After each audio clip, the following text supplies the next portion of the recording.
Okay, so my name is Elena Fordham, and I'm the founder of Beverage Marketing. Um, as I mentioned, we're based in Aurora, Ontario, and we're really delighted to be partnering today with York Small Business Enterprise Center. They're doing some amazing work. So today we wanted to try and stay really focused and talk to you about how to identify and target your audience, whether that is consumer facing or business to business. And obviously an extension of that would be, we really want to help you not just target, but then create effective and relevant online content.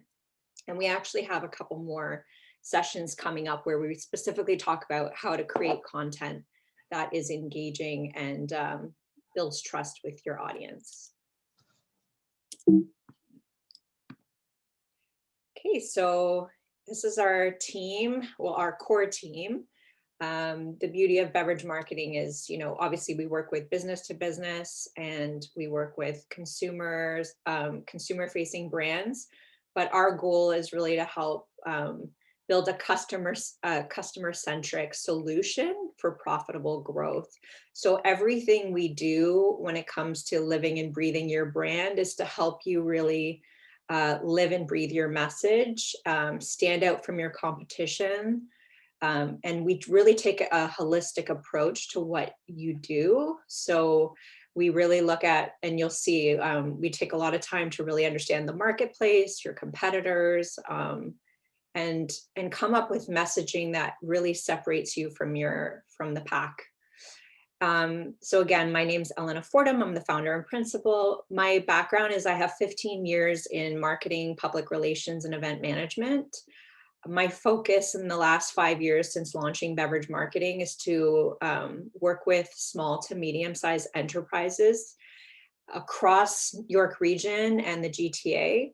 As I mentioned earlier, I think it was offline that I, was based in Toronto for many years, and so moving up to Aurora, we've just really expanded into services up here and products, from professional services to AI startups, nonprofit, hospitality, and retail. So we really run the gamut, and I think our experience allows us to translate our skills and our business experience from other areas, other industries, and apply it to your business. So I think that's really the benefit of what we do, and we have a very consultative approach. So on our team, we have Katie Zeppieri. She's our account supervisor, and Katie is a communication strategist, social media influencer. She has about 10,600 followers on Instagram. She even hosts her own podcast. She's very influential and does a lot of work for youth, building self-esteem, women empowerment, that kind of thing. And then Miriam, who's on our call today, is our digital marketing expert.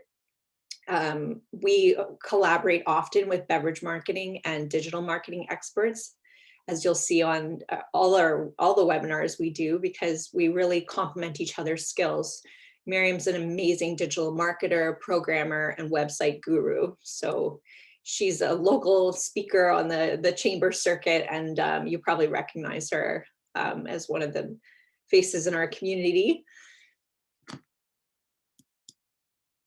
So one thing I wanted to point out, sorry about that. One thing I wanted to point out is, our mandate is really to challenge entrepreneurs to say, why not me? And it's the reason I got into my own business. It was working for people for years and years, and corporations, big and small, entrepreneurs.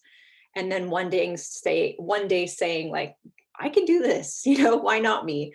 And so I really try to work side by side as a extension of the marketing team with the businesses we serve to help entrepreneurs build up their sort of confidence and reach their full business potential through marketing.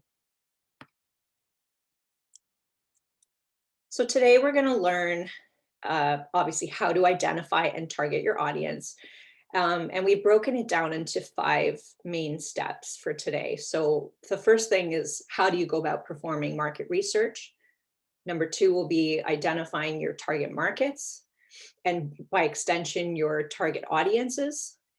3, do a competitive SWOT analysis on your competitors, and we'll talk about that more. 4, strategize brand positioning. So really thinking critically about how you're going to differentiate yourself in the marketplace. And lastly, of course, how to go about targeting your audience. Again, I think Miriam might be able to jump in here. She's got some fabulous digital experience that she can share. Last of all, we have a couple bonus opportunities today. So Katie's going to jump on a little later and talk about personal branding tips as a social media influencer. We'll provide you a couple tools of the trade, just cost-effective ways to automate some of the processes you're doing, design tools and things like that that are really cost-effective when you're just starting out, and they kind of scale up with your business. And lastly, we have a free takeaway, and if we have time, we can work on it during our webinar, so you can ask questions as you go. And it's just basically a PDF document that I'll be sharing with you that you can take away and work on as a bonus. So interesting note is that 33% of Canadians believe their finances will not be impacted by COVID-19. And, you know, like the stats have been very, I guess, leaving people feeling a little hopeless. But to be honest, since May, we're up from 20%. So basically more consumers are seeing that their income, their spending, and their savings haven't actually changed since May. So it's not all doom and gloom. And I think I wanted to kind of start off on a high note that there is market share out there to capture. It's just kind of knowing who to target and how. So the 5 reasons why we need to take a systematic approach, and that speaks to the agenda today, is that, you know, by doing, for example, market research, you're clearly defining who you're going to target, whether that's the demographics of where the person lives, to their behaviors, how they shop, their path to purchase online or in person. It also helps you target your marketing dollars so that you're not trying to reach everybody. Because I often find, especially when companies start out, they're like, well, I want to be everything to everyone. And it's not really a great approach when you have limited dollars. The next thing is that it enables you to focus on customer needs. So by being really systematic, you're really being empathetic with your customer and really listening to what it is they want and not giving them anything more than what they want and nothing less than what they want. It shows you where to spend your time and your money, because time is obviously limited and you don't want to waste your time marketing to the wrong people or spending money unnecessarily trying to reach people that don't actually need or care about your product or your service. And last of all, it helps to spot trends and anticipate future opportunities. I would even add to that it helps you avoid business risk. So especially if you're investing money up front to get your business started, this allows you to stay competitive and beat out your competitors. So by being kind of always curious, kind of a news junkie when it comes to your competitors and following trends online and wherever else, television, wherever else you're pulling from, that's really key. So the 7 steps to targeted marketing. So this is a trademarked beverage marketing piece, but essentially, you know, I have a pretty systematic approach to how I do marketing. And this is from years of being in the industry. I mean, a little bit about my background is I worked in like hospitality. I was with Four Seasons for several years. I was in an agency working on like Nike and UPS and investment firms for a few years. And then after that, I worked on a beauty company and helped launch it. And it got acquired by a very large conglomerate called Sephora.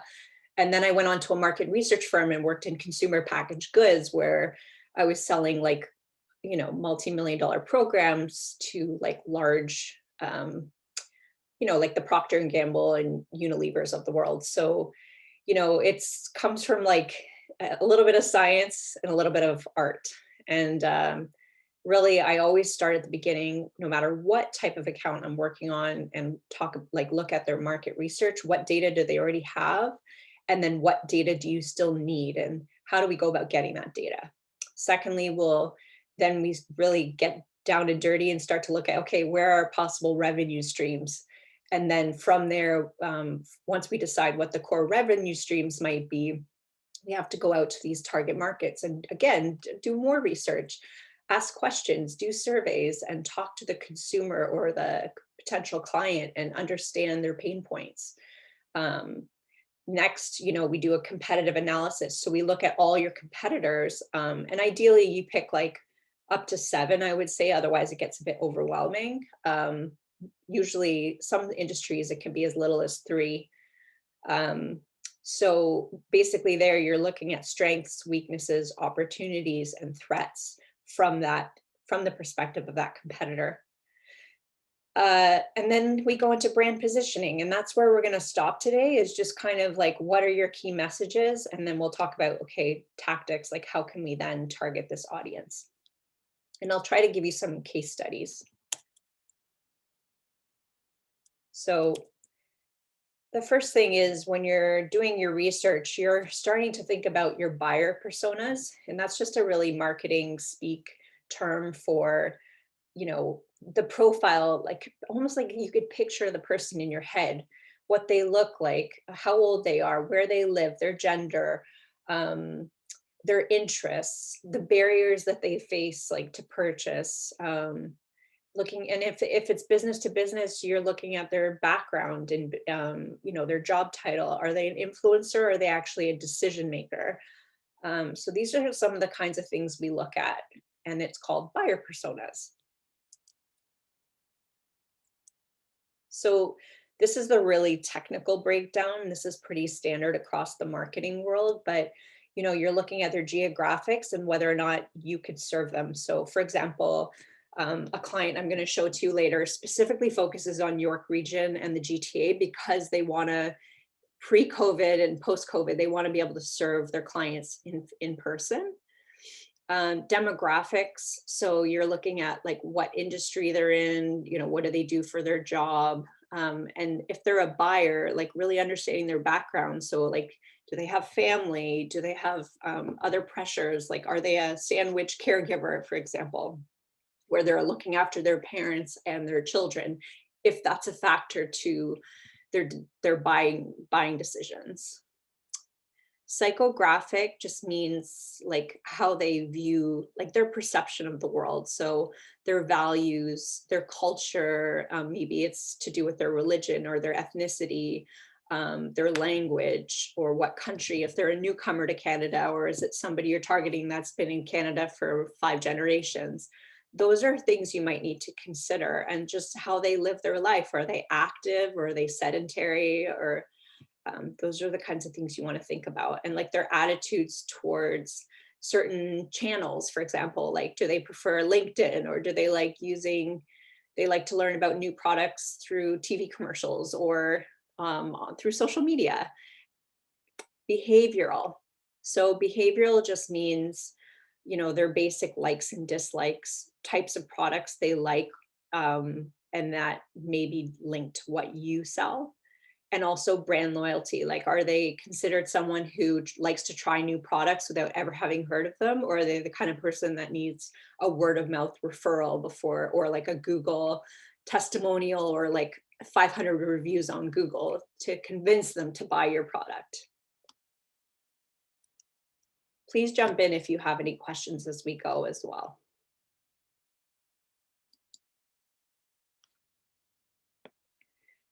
So targeting your B2B audience online. So we'll start with B2B and then we'll move to business to consumer. So a client of ours is an HR consulting firm. They had to pivot all their marketing activities in 2020. And really, we had just created all their like for the first time, they did full branding and strategy and messaging for in 2019. So it was only a year later that we had to really pivot and move everything online because they were used to doing a lot of in-person events and trade shows, um, or conferences, should I say. So business goals were to increase brand awareness because they knew that they were relatively new in the market in York Region. They wanted to generate new sales leads, obviously, because they were still trying to build up their business, and they wanted to build credibility because they realized a lot of their competitors were very established. So here are 3 target audiences we came up with. You know, you're really, when you're talking target audiences, you're talking about the buyer, and then the sort of the secondary potential buyer, and then somebody who maybe could influence or maybe offer you another revenue stream. So Mark Woods this is just an example. Obviously, we didn't want to use real names, but Mark Woods is like the CEO of an engineering firm. He ranges from 45 to 60 in age group. Like we're kind of looking at who she already had as customers, and this was a very typical customer, very A-type, did a lot of like road biking on the weekends, sponsored hockey teams in the area, got a lot of his news from like very like business oriented channels online, like credible sources, has a family. These are just some of the elements. And then when it came to his business, it was like a family run business that was scaling quickly. So that's a typical business for our client, LD Human Resources, and they're based in Richmond Hill. And then you have Jean Mendez, general manager of a hospitality group. So not anything to do with engineering. So they have construction clients, but then they also have more lifestyle clients like hospitality and wine wine groups and things like that. They have Pilates. So you have someone like her who is not necessarily the business owner, but she's senior leadership. And so she has a team under her, and she once in a while needs coaching or training. And then lastly, you have Ranjan Goswami. So we have, and this is really tertiary, sort of third party, but it's also important to communicate with employees because ultimately this human resources company does do some recruiting. So they want to be seen as effective and credible and attract good talent.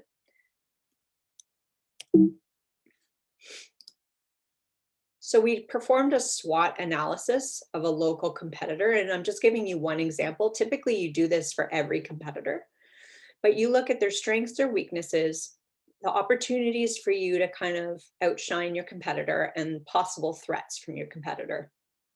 So for strengths, company X, we'll call them, we don't want to name any names, but they offer HR legal consultation. So that's something that her company does not. They have a much more larger team, more established. They've been around a lot longer, so that's a bit of a threat. But on the other hand, they only do virtual services, and this was even pre-COVID.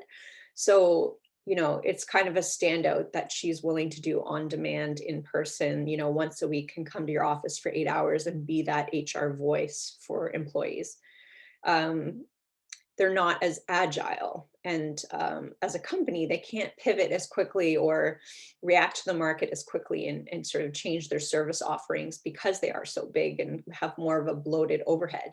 So also pricing is one of the weaknesses of this competitor because, you know, they have offices and all this stuff, and she does more not virtual, but like work from home, and contracts people to work for her. So it's much more fluid to scale up or down with the business that she serves. And then you've got opportunities. So capturing a smaller business and startup in York Region is easier for her because of her price point and also her agility and quick turnaround. She also capitalizes a lot on leadership coaching because she works with a lot of small businesses that are scaling quickly and they lack the HR on site to kind of deal with things that come up. so she can provide that on-demand service.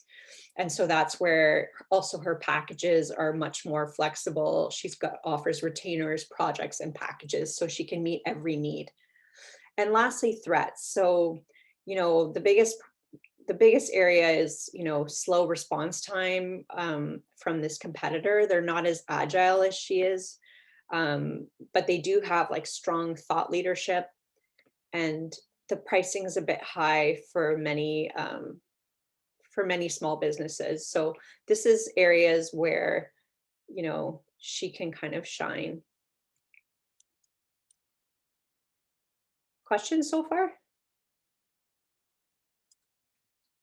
No? Okay. Oh, not yet. Yeah. You have a question? Nope, not yet. Oh, not yet? Okay. Okay, so next is we're looking at brand positioning. And so now we've identified our audience, we kind of have an idea of the market and how, what kind of market we're in. Obviously, everyone's in COVID, so everybody's stretched and resources are tight. I mean, you'll hear it across the board. But when you're looking at brand positioning, the first thing you want to do is talk about value proposition. So what does that mean? That basically is, what is your mandate? What is the promise you consistently keep to your customer about what you offer and what you are able to provide? So for LD Human Resources, they help you develop your most valuable asset, your people. They're very people centric, and that's kind of their positioning. For beverage marketing, it's the same thing. It's, we're customer centric creative solutions for profitable growth. And we try to stay on that message no matter who we're talking to, because that's really like bottom line what we do best. Now, again, from there, you have to flesh out your key differentiators. Like, how are you going to stand out from your competition? So you got to really figure out what their weaknesses are in order to, or what your strengths are, and maybe something you do that nobody else does, especially when it comes to products and also services. Even you have to really think strategically. You may do what someone else does exactly the same or close to, but then maybe it's your branding and your, like, how you onboard your clients and how you work with them. That's going to, your process, that's going to make all the difference. So for her, key differentiators were, the HR guidance at the strategic or hands-on level. So she offers both. So she can kind of come in a couple hours strategic consultation, or she can do like a hands-on ongoing working with you and your employees. The virtual or in-person is another perk. Custom HR strategy. So again, like, she's not, a ready-made HR strategy. She has to tailor it to your business. And obviously flexible payment options help her kind of separate herself from the competition. And then as far as target audience, you have to think about your messaging, because your message might be different. For example, here, the business owner is really concerned about high level stuff, like, how are you going to align my people and organizational strategy with my short and long-term business goals? But then, the person who's on the ground, so the senior leader who actually has to oversee the employees and manage a bunch of staff, she's going to be more concerned about employee training and like maybe mediation and things as they come up, like, how do I handle COVID in my office, leadership coaching, that kind of thing. So her concerns and pain points are going to be different maybe from the business owner who has a bird's eye view of the business and maybe doesn't deal with all the day-to-day. And lastly, for a third audience, I mean, I would actually put two audiences in here. So one would be the project manager who's in between jobs. Obviously, you want to attract and recruit the best talent. But secondly to that, I would say maybe it's other industry like members, so that you want to be able to influence people around you. Maybe, like, for example, LD Human Resources often promotes beverage marketing because we don't conflict, but we have the same type of clients. So they promote us, we promote them, and it's a strategic alliance. So sometimes we'll do that on social media and that kind of thing. Okay, moving on. So now, targeting your business to business audience online. So since COVID, obviously companies have had to move a lot of their activities online. And here's just an example. Don't take this like word for word of how much, percentage of your budget should be spent in each area. It's very different for every company. Sometimes that's why it's good to work with a consultant who has a lot of experience, because they can tell you how much of your budget you should devote to each area.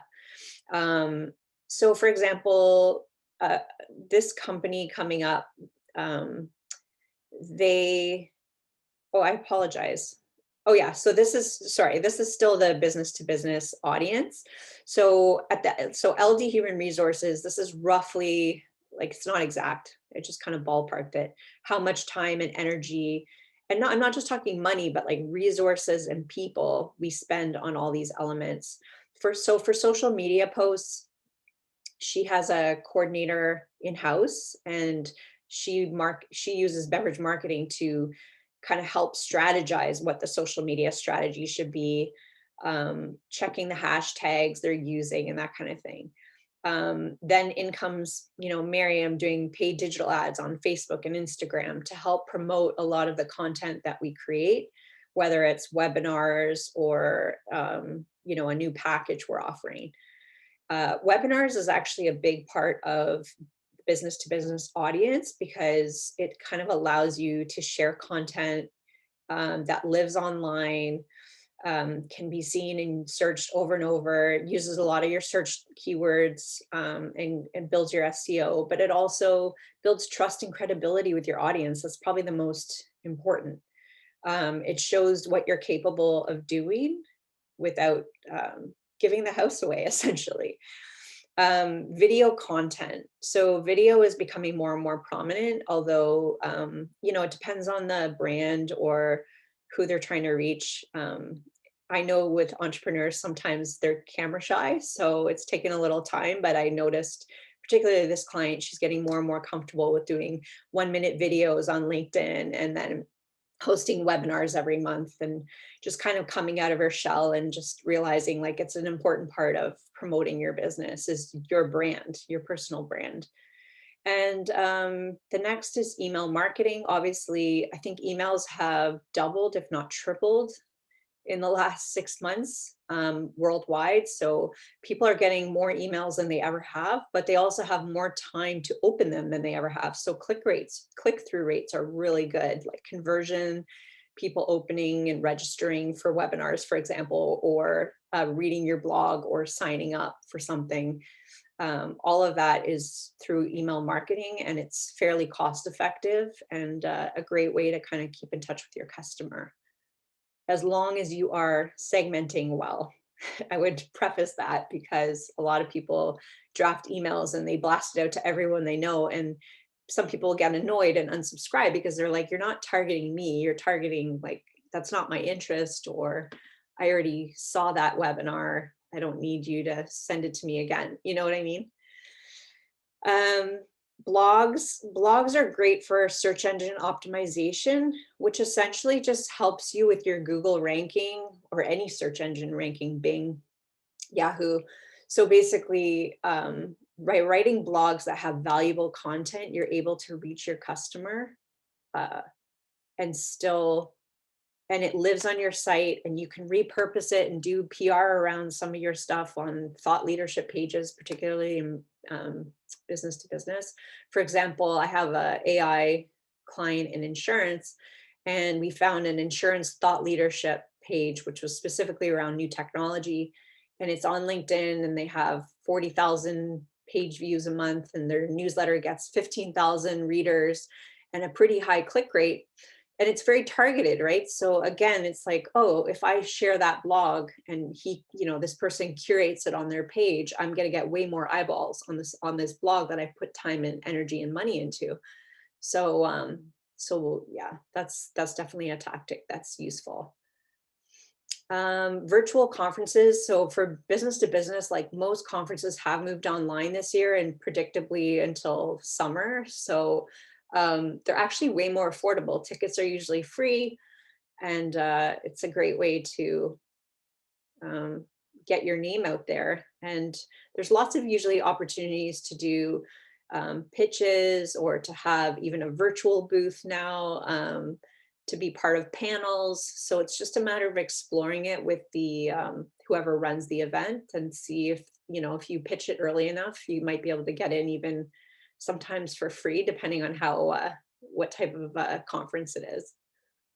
White papers. So a lot of people don't know what this is, but within business to business, white papers are essentially like thought leadership papers or a playbook, a long sort of guide on how to do something very specific. So, and you're basically targeting your audience's pain points. So trying to solve an issue that through the white paper, and provide like credible sources to back up what you're saying. And again, your website. Obviously, a lot of people are moving to e-commerce, Shopify, things like that. So we're definitely spending more time on the website, figuring out who's coming to the site, how long they're spending on the site. And that's where Miriam comes in, to ensure that we are really capitalizing on our messaging, and that whoever we drive through ads or social or content sharing is actually going to the right page and performing the right next action, whatever that might be. I'm going to stop here. Any other questions?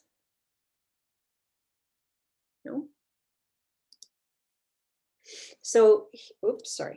So the next slide, and I'll just show you some visuals, but things to think about when we're talking about how you target your market is relevant content. You don't want to post things just for the sake of posting. So always thinking through, why am I putting this up? Does my customer care, my client? And how can I use keywords to help drive traffic to my website? And here is just a few blogs that we did for LD Human Resources. So you can see tackling microaggressions in the workplace was very much top of mind in the summer during Black Lives Matter. Recruitment strategies is very seasonal. September is a big hiring time, so we were trying to engage employers on that front. And then we did a webinar recently on the mental health during Mental Health Month, helping employers understand what strategies to put in place to help their employees, especially during COVID. So these are just 3 examples, but you can see we repurposed the webinar for the blog and just did a brief summary and then put the video. And so we're trying to find ways to repurpose content always. So we share the video, the webinar to the eBlast, we invite people, then we thank them for coming. Anyone that missed it, we send them the recording. And then we put it online through the blog, and we share it out so people can read it if they don't want to watch it. And then we also put it on social media. And so we really try and milk every piece of content we create so that, we're not reinventing the wheel every 5 minutes. Brand consistency matters. So this is a really important point. This is an ad for LD Human Resources again. And it was we wanted to drive traffic to our webinars because we were spending a lot of time creating them. And so here you can see an ad we did for Facebook, and now Facebook owns Instagram. So you can run all your ads through Miriam, through Facebook and Instagram, which is amazing. Thought leadership. So again, in business to business, thought leadership is extremely important. So providing webinars with useful, relevant, timely content is key. And a simple message, especially with e-blasts. I find a lot of e-blasts have way too much information, way too much writing, and they don't really get the message across. Typically, you want 1, max 2 call to actions in your email blast. So that is business to business.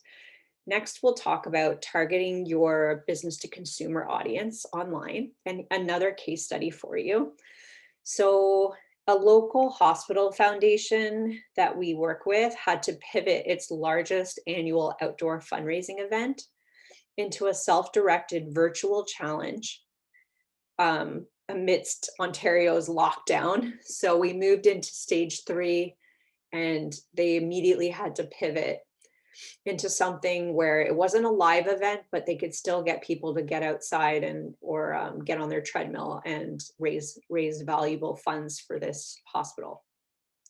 So past registrants were used to only getting 5 emails or less in the build up to run day. And I don't know if any of you are runners, but that's pretty typical. Like I used to run the Sporting Life event in downtown Toronto, and you'd maybe get 4 emails from start to finish. So we knew we had to ramp that up because that was our only line of communication, along with like picking up the phones to and some digital marketing or digital ad spend. So it was tricky. So here were our target audiences. We had the benefit that the hospital really knows their market already.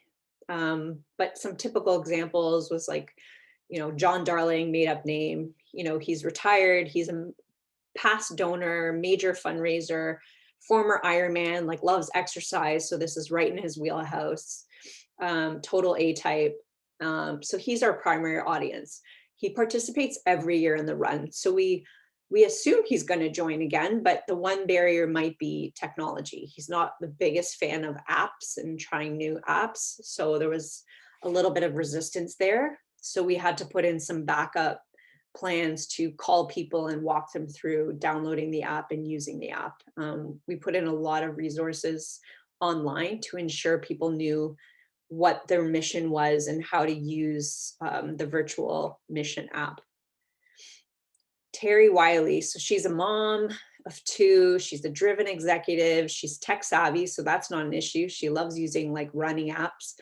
But she's a sandwich caregiver, so she's super busy. She's looking after parents, her children, and her mom is in long-term care. So obviously there's a pain point there. She's worried about her mom during COVID. She's worried about, capacity at the hospital. And, if anything happens to her mom, she wants her to have the best care. So she's considered secondary audience only because she is a lapsed participant. She used to do the run every year, but she stopped doing it as often once she started having kids. But she loves apps that make her life easier. So our message had to be changed a little bit for someone like her. And lastly, we have Jack Liu. So he's part of the bedroom community in Aurora. He commutes to Toronto for work. He's in his, late 30s, and his family just moved to the area. So he's got 3 generations of family living under one roof. So obviously he's concerned about that and COVID, and but he's never signed up for anything to do with the hospital before because he's new to the area. So he's considered the third audience. Low-hanging fruit obviously would be John Darling and Terry Wiley, because they're both more familiar with the hospital and what it offers. So a SWOT of their competitor is that, it's a nonprofit. There's a lot of other hospitals close by. And so their strengths is that, like of this other competitor is that their nonprofit serves a wider region, like, Toronto and York region. So they just have a wider reach. They have a much bigger budget, more resources, better brand awareness. Their weaknesses though, is that they can't be as geo-targeted as our foundation because, it's just, there's a wider area to target, and all ages and groups use their hospital. We service a wide range of patients, so that sometimes can be an issue because like there isn't one special focus like children's or cancer or anything like that. Every year it's kind of, you could focus on a different wing for the next 20 years. Opportunities. So it's the opportunity to promote, obviously from our perspective, like to promote leading edge partnerships and technologies that the foundation I was working with was doing. They had a lot of really cool frontline things that were tangible and we could talk about. So that made it easy to talk to our members and potential participants. Going virtual meant more flexibility. We could really make their ad dollars go further. They also spent money on billboards, just because people were still driving around the region, but those tend to be much more costly. Lots of new residential builds in the area meant there was a whole new market to tap into. However, there was also the language barrier, a lot of newly landed immigrants without a lot of English, or they could target them in their own language, but once they get to the website, it's always in English. So they were concerned about that. Threats were that they had a limited budget. Their technology might turn away some participants and scare them off. And the competitor was able to say exactly where the money was going, whereas this foundation could only say like most urgent priorities, because that money was really reserved for like like new equipment, but it'd be delegated after the fact. So it was really hard to kind of explain exactly where the money would go. Questions so far? No? Okay, so brand positioning. So the value proposition is that they serve all of York Region. They raise vital funds for equipment and services that are not funded by the government. There was a lot of talk about if it was like a negative spin, but really we had to kind of tell people, hey, the ER is full. Like they're supposed to serve 70,000 people in this area. And now we have an explosion of population and there's now 110,000 people they're serving using the same space. So, we have an issue. So we kind of decided that part of the messaging would be, we need to tell people that, there's a pain point here. If you want to have good ER care, you better, everyone has to pitch in. Key differentiators was, that we gave people a lot of flexibility. And this was after talking to a lot of existing participants from previous years. Like we learned that people like flexibility. So like the app is helpful with registration and like keeping track of your distance. It allowed you to like chat to your community online. It was family friendly, the race. Like you could literally run, cover as much distance as you can over 5 days, and you decide the distance and you decide, what activities you're going to do. And it could be running, walking, swimming, anything distance based. So hopscotch, treadmill. So people like that. And so it was kind of the idea of your race, your way. And lastly, so for messaging, obviously with our primary guy, Mr. Darling, we had to sort of say we've moved to virtual, but it's for the same great cause. And we're here every step of the way to help ensure you can figure out how to use the online app. The secondary audience, the mother of two, we said it's never been easier to participate. Like you actually can do this on your own time. It's not a set date. You don't have to come down to the hospital to do the run. And we added like new incentives and a lot of value added content from our sponsors. And then the last audience, we talked about like did you knows, because literally they know nothing about the area or the hospital or what it does for the community. So we spent a lot of time messaging separately to this sort of new untapped audience.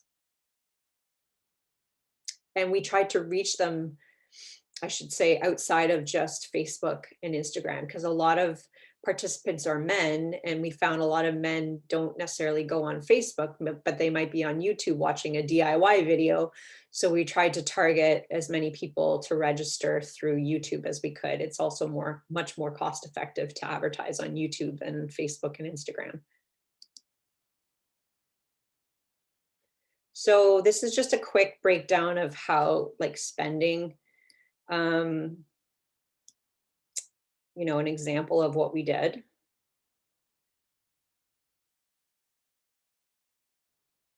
And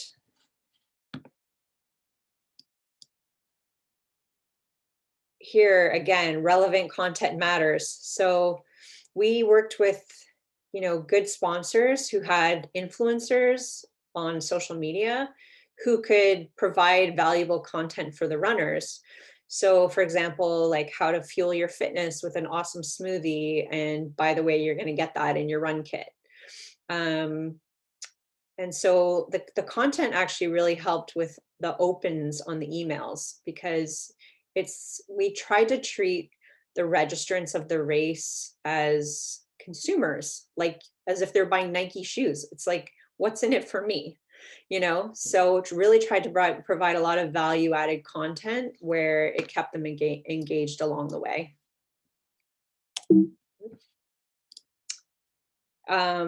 Brand trust matters. So through our advertising, we really wanted to kind of highlight local community members who are kind of going the extra mile for this race, and they provided us testimonials, and we put them everywhere. Social media, ran them through ads online to get people to register, get people to donate.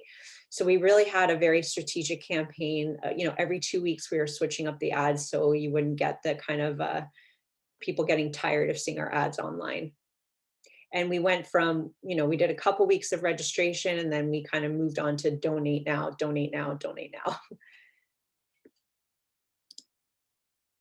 We also wrote blogs, and we even put some cheeky content in, because if nothing else, like if you can't provide valuable content, at least entertain your audience, right? So a lot of people move to social, especially Instagram, for like LinkedIn's different, but when you're on Instagram, people want to be entertained. So again, we're trying to think of fun ways to show people like, hey, you can basically do any activity, and even a kid could do it. We also tried to engage people and bring them in for the journey, like come along with us. So basically, yeah, we talked about we're at 90% of our goal. Like we would tell people where we were at each step of the way so that there was some buy-in. And on the website, we had like a rolling ticker that showed who were like the leaders in fundraising. So again, it's like gamification. Like, how can we make this fun for people that they get really engaged and involved and want to take part? We also had like resources for, promoting on your own social channels, so that they literally didn't have to design anything. They could just take the posts we created and then slap on their picture or draft some copy. And we gave them all the hashtags and let them, it's like a do-it-yourself fundraising campaigning.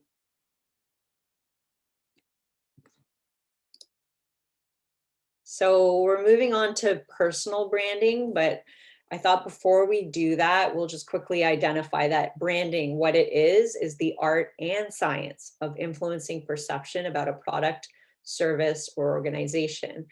One of my favorite quotes too is Jeff Bezos says, your brand is what people say about you when you're not in the room. And I think that's really telling.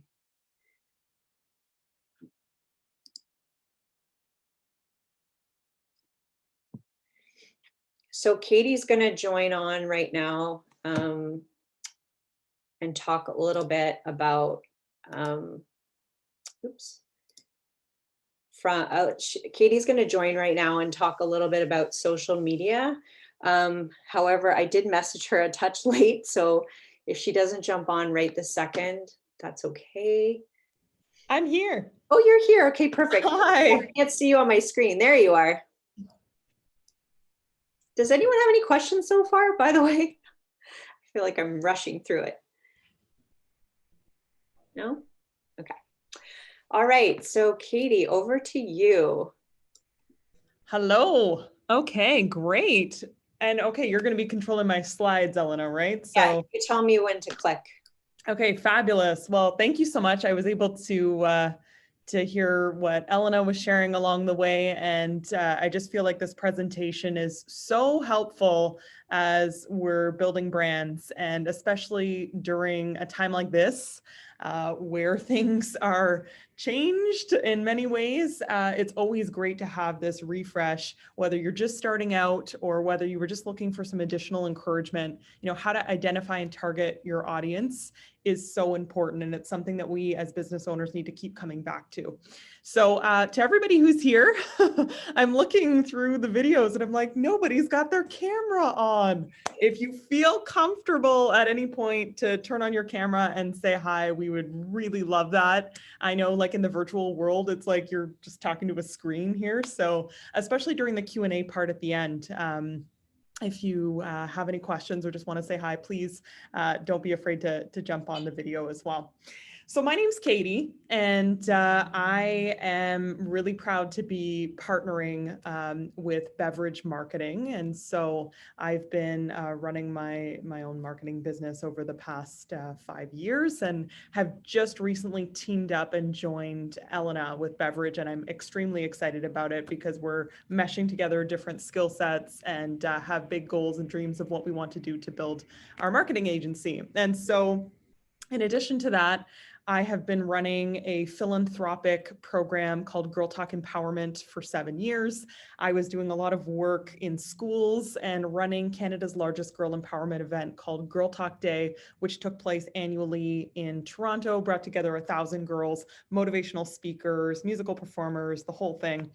And that has closed. The doors have been closed on Girl Talk Empowerment. Really proud of what we were able to achieve. And I'm now building a female speakers bureau representing high profile women and putting them on stages across the globe.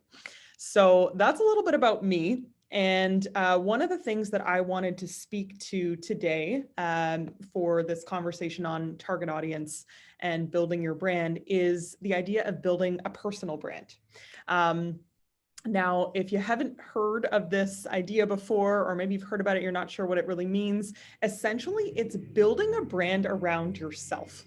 Even if your company at this point feels like it's not directly tied to you, in a way, you know, the founder, the CEO, the head of a business, you are in many ways a representative for your company, for your brand. And so from my own personal experience, I can say that working on establishing a personal brand for myself has helped me with all of my various business endeavors. It's actually helped like bring opportunities to me. It's helped me land clients and contracts. And to be honest with you, I think it's a big part of what helped me connect with Elena and reach Elena is because when you build a personal brand, it's building up your credibility as an expert. So specifically to this slide, I wanted to share with you 6 steps to help you build your personal brand and get started with that. Number 1 is to clearly define your expertise. And so taking a look at whether you're in a service business, perhaps this is a little bit more clear for you to say, I help people do X. Even if it's a product-based business that you're in, there are some skill sets that you have that help make you uniquely you and stand out in the work that you're doing. And so helping to define that expertise for yourself and thinking about what are the things that I do differently? What are the things that I often get complimented on my skill sets? These can be soft skills, these can be hard skills. What is your area of expertise? That's kind of the first place to start. The second piece to that is organizing your past experiences. So once you've kind of had a thought process of, okay, what are some of the things that I think I do well at, I get complimented on, which by the way, for me, this is like a screenshot of my LinkedIn profile. Great place to connect with both Elena and myself after today's chat, by the way. It says at the bottom there, event marketing and PR specialist. So along my journey, as I've been starting different businesses and doing some philanthropic programs, I've been complimented and realized that I have a skill set in this area of helping manage events, helping people build exposure, tell stories, you know, get PR. And so like I've identified that as like an area of expertise, and I've made that very clear in all of my various social channels that that's something that I do and offer. And then your past experiences help show and prove that expertise. So think about, you know, look back on your career history and think like, where are some key examples of times where I have demonstrated that skill set? What are some clear examples? And guys, LinkedIn, cannot say enough about LinkedIn. I feel like in some ways it's the forgotten cousin of social media, and people think it's not sexy and it's not, you know, where all the cool cats are, but I got to tell you, it is. And I have had just so many business opportunities that have come through from LinkedIn. And so your past experiences are, yeah, listing your career experiences, your job experiences, your businesses, all of that good stuff. But in addition to that, you can really dive in and actually add media to any of the things that you're talking about on LinkedIn. So if you're talking about your previous job experience, you can actually attach, if there's any articles where your work or your business's work were featured, if you've been in the news, if you had any coverage, blogs, etc. You can build this sort of profile for yourself that really helps demonstrate why you are an expert at the things that you do. Number 3 is developing a personal brand statement. And that's essentially just, now that you've kind of thought about your expertise, now that you have these past experiences to really prove, yeah, you know what, I do have expertise in this area.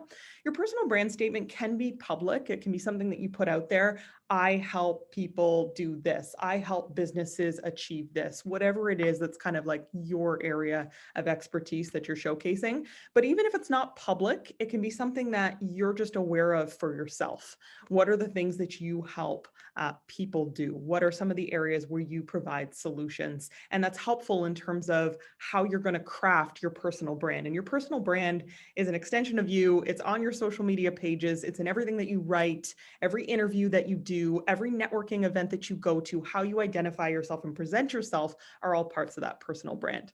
Number 4 is to start telling your story. And so telling your story can be done in all of these different aspects, as I was mentioning. It's really about who you are, why you do what you do, why you're passionate about doing the work that you're doing, and you communicate that in many different channels, which leads me right into number 5, which is about creating content. That's really where people start to get to know you. And honestly, it can really shine a light and bring people to your company as well. I remember one gentleman that I've met through LinkedIn who was working for Kids Help Phone, and he was an executive there. And I would see him posting all the time, like really great stuff about what was happening at Kids Help Phone on his personal LinkedIn page. He was talking about some of the upcoming fundraisers, some of the work that they were doing. And I remember, like, I wasn't following Kids Help Phone, but I was following him. I was connected to him. And because of his content that he was putting out and really inviting people into part of the conversation, it led me to go check out Kids Help Phone and look for ways that I could support and get involved. And I could say that for so many different, whether it's charities, not-for-profits, or businesses, I have learned about these businesses because their executives or founders or CEOs have done such a good job of telling their story. Another really great example of this is a company called Willful, and they're really like a startup coming up in redefining the will space, which, like, again, doesn't sound like that's a very exciting industry. Let's talk about death and wills, everybody. But they have done such a good job of communicating their brand message through the CEO, Erin Berry. She is on LinkedIn posting articles about why it's important to have a will, how technology is making it easier for people to access this, how wills have become more affordable now, and you don't necessarily need to go through a lawyer process, et cetera, et cetera. So these are all great pieces of content, whether it's a social media post, whether it's a blog, whether it's a LinkedIn article, whether it's a podcast. What are some ways that you can tell your story, showcase your expertise, and ultimately add value to people? How can you help them and give them little insights and nuggets that will then maybe get them to contact and reach out to you to book your service or to book and order your product?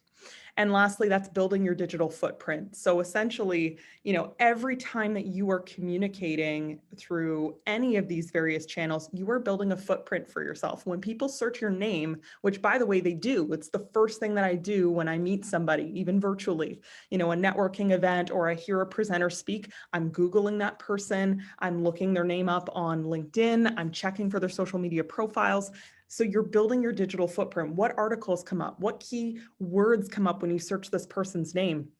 I love that now on Google, when you search something, you can actually see all the related tags related to that person or related to that company. So it gives you some insight as to what are the key words that you're building for yourself around your brand. And I have just seen time and time again how having that digital footprint helps you get these really awesome and incredible opportunities that maybe were unexpected. So to continue on with today's conversation, I wanted to focus in a little bit more on social. And there are ways to use social media to help you discover your target audience and build on all of those great lessons that Elena was sharing earlier. So 5 ways to do so. First up, check out the competition. You can do a lot of great competitor research, checking out competitors' social media profiles, see what they're posting about, see which posts are getting the most views and the most engagement. That's really the thing that I'm looking for when it comes to social media nowadays, because the algorithms are changing on different platforms, and it's different now in terms of what gets likes, what doesn't. If you had a Facebook business page 10 years ago, which I did, or whenever it is that they established the business page, it was a lot more like popping back then. And then an algorithm changed, and it's like, well, now it's like you really have to pay and use a lot of paid ads to kind of get that engagement on your Facebook pages. But, checking out your competition, engagement is what we're looking for. Engagement, so people who are commenting, who are sharing, who are participating in a conversation, and looking at your competitors' pages to see which posts are trending really well can give you some insight in terms of what might work for your brand or what unique take you could add to the conversation. Also checking out to see who your competitors follow. I found this to be really valuable. It gives you some insight as to what they're following, if there's related industry pages, fellow customers, whatever it might be, good insights that can help you get some ideas for your own business. Number 2, find groups and communities related to your industry. Social media is called social for a reason, right? It's about creating these online communities and spaces and participating in them, whether it's LinkedIn groups, whether it's Facebook groups, or whether it's like shared sort of industry pages. These are great places to connect, to again add value. I'll say this a lot, and I think it's so important because in a content driven sort of world and society now, we want to see that people are it's not just everybody's asking what's in it for me, at the end of the day. And so when we're providing value, we're providing advice, we're providing ideas, we're helping people solve their problems, it helps make us like a sought after go-to person and business. Number 3, hashtag discovery and trends. So hashtags are not limited to Instagram. They're great there. And of course, you can start searching a keyword hashtag and see others that are related and what has been used how many times, and maybe not look for the hashtags that are being used millions of times, but look for the ones that are used thousands of times and see if there's ways that you can add content that speaks to those hashtags where you can help trend higher there. But also on LinkedIn is a great place for hashtags too. You can follow hashtags on many social media platforms now. So whatever your industry is, whatever your area of expertise is, you can be following the hashtags that are relevant to your space, which again helps you see competitors. It helps you see potential customers and clients, see what they're posting, see what they're commenting on. Number 4, utilize polls and surveys to get direct feedback from your audience. This is really like, again, ways to build engagement with your community. How can you get some insights from them? If anybody here is on Instagram and using Instagram stories, they have some really awesome built-in features where you can add a poll to your Instagram story. And these things are like, they're free to do, they're easy to do. If there's a new product that you're thinking about rolling out, or a new service, or you just wanted to get some quick feedback on an idea you're working with, throw up a poll. Would you be interested in purchasing a product that does this? Yes or no. You can put multiple polls to ask some of your various questions. You can even use the Q&A question sticker in Instagram stories, where you put it up, ask a question, and people can actually type in their answers, and you'd be surprised the kind of responses that you get. And I always recommend this because, instead of like going out there and spending tons of money on an idea that you're not even sure is going to stick with your audience. You want to be doing this important research that Elena has been talking about. And this is just like another way, that's a free way for you to test and get some feedback and insights and polls and surveys directly from your audience. You can also do these on many other platforms, including LinkedIn, including Twitter. Put up polls, put up surveys, get direct feedback from your audience. And lastly, test to see what content performs well. I always recommend this too. It's like social media is a very easy place to test concepts, to test potential new services, potential new products, see what's working well. For service-based businesses, writing an article, a LinkedIn article or a blog post about your particular area of expertise or a pain point, and see what the engagement is like. What are the people commenting? Are they liking this post? How is it doing to some of your previous posts? Look for ways that you can kind of get some insights into what your customers and clients are saying. And that can come from putting up a picture, that can come from putting up a blog, that can come from putting up an article. But I think the key to really developing a clear understanding of your target audience is to constantly be listening and constantly be in the places where conversations in your industry are happening, so that you can hear from people directly, hear from businesses directly, and then be able to look for ways that you might be able to provide a solution to the problem. That's great. Thank you, Katie. Amazing. Do you guys have any questions so far? No? All right. Well, I'm gonna, got everybody at the top here. Okay, so a couple tools of the trade, and this is just a bonus. We thought we'd throw in, tried and true. We've tried a lot of different social media platforms, a lot of different design platforms. Google Analytics is obviously huge, but here's a couple that we recommend just based on some of them. Like we've tried 10 years ago and they were terrible. And then like, for example, Hootsuite, I didn't love at the beginning. I think I started using it in 2010 or 2008. And then now it's amazing. So for social media planning and scheduling, Hootsuite's great for LinkedIn, Twitter. You can even do Instagram now, Facebook. And then later is better for social media, just because you can actually see like 6 tiles on your Instagram and how they'll all look together before you post. It's great for too, if you have like levels in your business where you need people to approve before things go live. That way you can check the back end before things actually go live. So I love that. Generating content. Google Alerts are a great way to find relevant content for your customers. So you want to post to Twitter, for example, but you don't have anything to say that's really important. Find articles that your customer cares about and share that and comment on it, like have a point of view. That's one of my sort of go-tos, especially in business to business. Oops. So e-commerce, obviously, I know Miriam's a huge proponent of Shopify. I am too.